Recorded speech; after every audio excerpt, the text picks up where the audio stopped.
Du Trisac.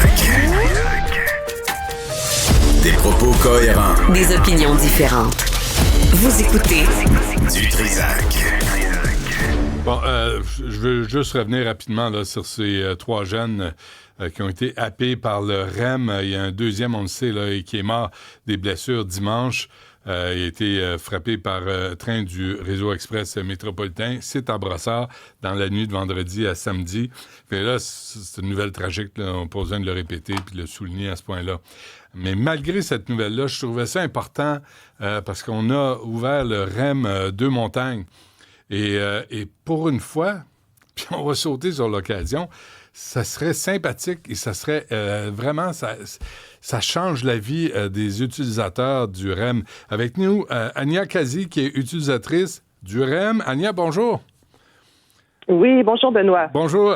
Merci d'être avec nous, Ania, parce qu'on s'est croisés à un moment donné, puis tu m'as parlé du REM dans le coin de Deux-Montagnes, mais avant de parler du REM, Ania, parle-nous de ce que c'était avant avec le train pour s'en venir en ville pour venir travailler. Oui, donc c'est la ligne Deux-Montagnes-Montréal, une ligne qui a existé pendant presque 100 ans, au moins 100 ans, et qui structurait toutes les communautés autour des gares. Donc, les gens qui vivent comme moi à Roxborough, on est là à cause du train. C'était vraiment un mode de vie.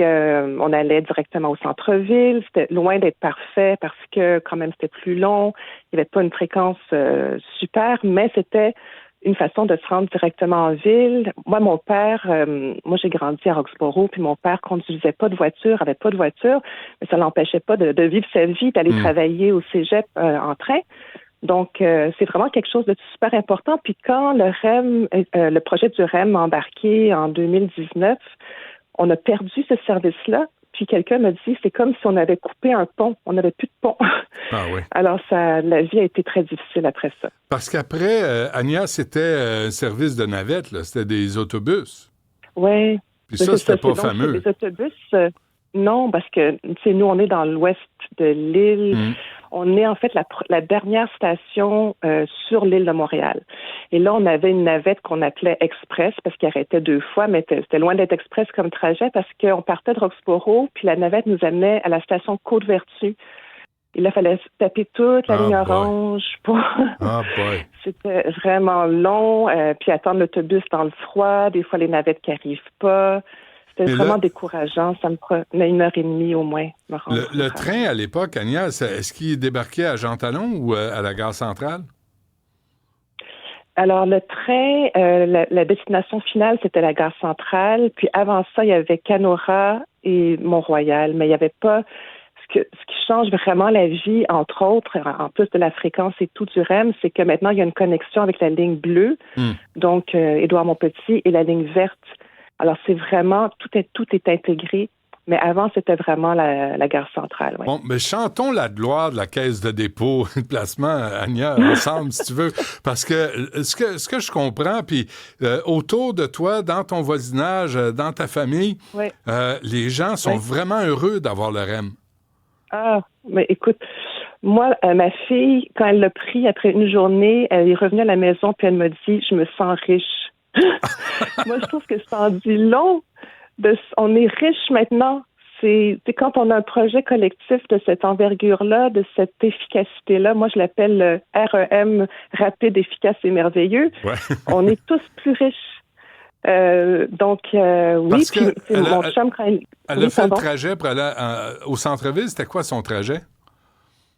Elle est à l'université McGill, donc elle partait de chez nous jusqu'à Côte-Vertu, ligne orange, elle changeait à Lionel Groux, puis ensuite la ligne verte, tandis que pour aller à McGill, tandis que maintenant, il y a une station McGill, ce qui fait que le jeudi, par exemple, son cours finit à midi, mais elle travaille à 19h en ville, mais là, elle peut revenir à la maison, entre les deux, faire une sieste, faire whatever, puis repartir travailler le soir.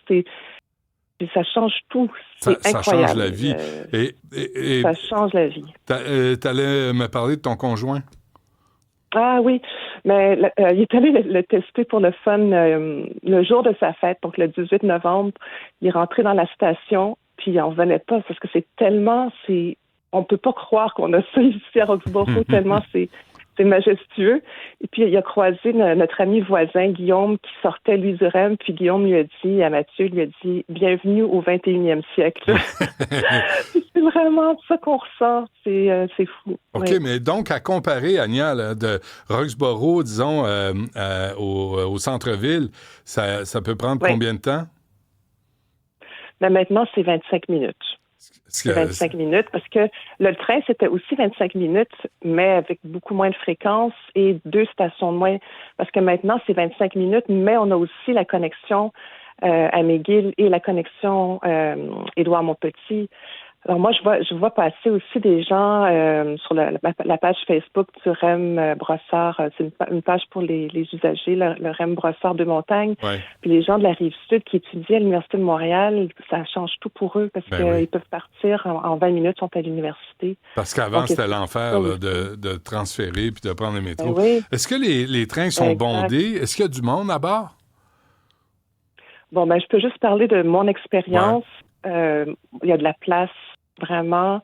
Moi, j'ai entendu dans les critiques que j'ai lues, je pense que c'est des ajustements qui vont peut-être devoir se faire dans les prochaines semaines. Les portes se ferment des fois trop vite. Puis à un moment donné, je pense qu'il y a un parent qui a été séparé de ses enfants pour 2 stations, mais tout s'est bien passé au final. Mais ça, c'est pas. Il y a aussi des gens, des fois, qui restent trop près des portes, empêchent les usagers de rentrer. Mais moi, c'est pas mon expérience. Je m'attendais à pas pouvoir rentrer dans le REM parce que c'est juste 4 wagons. Je me disais, comment tous ces gens, on est des milliers à prendre cette ligne-là, comment on va tous rentrer? Mais la fréquence fait en sorte que moi, j'ai vraiment pas de problème. Je suis même assise, je suis étonnée. Très, très souvent, je suis assise dans les 2 sens. Mais est-ce que, sérieusement, Ania, là, est-ce que sur, je te prends en exemple, là, mais est-ce que sur ta santé physique et mentale, de ne pas avoir à rusher, non, mais je pense que ça a un impact. C'est clair, parce que quand tu as un train ou un autobus à prendre, surtout un autobus qui passe aux 30 minutes ou même le train qui passait aux 20 minutes ou aux heures, là, tu stresses parce que des fois, j'avais des conversations au travail, je me disais, dans le temps du train, je me disais, bon, là, il faut que ça finisse bientôt parce que je vais manquer mon train, puis le prochain va être dans 1 heure. Là, il n'y a plus ça du tout. Il n'y a j'ai pas besoin de me badrer d'un horaire quelconque. Je vais à la station comme pour le métro. Alors, c'est énormément moins de stress. Ça, c'est sûr. C'est garanti. Donc, la santé physique et mentale, c'est certain qu'elle s'en porte beaucoup mieux. J'imagine. J'entends Michel Richard, je suis libre, de vivre, de circuler. Sur une échelle de 0 à 10, là, tu donnes combien ton expérience du REM, de Roxborough à Montréal, mais on peut imaginer que c'est à peu près le même discours jusqu'à Deux-Montagnes? Je donnerais 9 pour la simple et bonne raison qu'on attend encore. L'horaire n'est pas complet pour le moment parce que comme ils font des tests sur l'autre ligne, celle de Lens-à-Lorme, quand on va avoir un horaire complet, on va avoir des trains qui vont partir à 1h du matin de la gare centrale. Pour le moment, le dernier part autour de, je pense, c'est 20h30, 20h45. Donc, j'ai pas encore, je peux pas me dire, je vais aller voir un film à, je sais pas, 19h, puis revenir je peux y aller en REM, mais je peux pas encore revenir en REM. Parce que, mais sinon, je donnerais 10 sur 10 si c'était pas de cette question d'horaire qui va se régler normalement au printemps. Souhaitons-le. OK, il n'y a pas eu de graffiti jusqu'à maintenant, personne n'a écorché, personne n'a fait de... C'est tellement propre. C'est tellement propre. Quand je vois comme un petit papier par terre, ça me fait capoter. Je me dis, oh non, c'est tellement beau. C'est comme c'est plus propre que chez nous. C'est magnifique. Ça serait le fun qu'on soit fiers de nous. Mais... Ça serait qu'on soit fiers puis qu'on prenne soin de ce qu'on a puis ce qui est neuf, de ce dans quoi on investit. Il me semble que ça nous ferait du bien collectivement là, d'avoir un changement d'attitude face à la propreté puis au civisme. Oui. Complètement. Puis je pense qu'il y en a beaucoup qui vont se sentir riches comme ma fille quand ils vont l'avoir essayé, puis en espérant aussi que le plus grand nombre possible de personnes puissent bénéficier d'un projet comme ça, parce que c'est merveilleux, vraiment. Fantastique. Je t'offre cet extrait mémorable. Je suis libre, n'essaie pas de savoir où je vais. Ouais, non, mais c'est le fun. C'est vraiment ça. je tenais à ce qu'on se parle parce qu'on est dans une période où, tu l'as vu, la politique, il y a souvent des mauvaises nouvelles. Oui. Puis là, on investit dans quelque chose qui n'a pas marché à Brossard, mais qui semble bien aller ailleurs. Là, souhaitons que le REM soit à la hauteur de nos attentes. Ania Kazi, un gros merci, Ania. Porte-toi bien.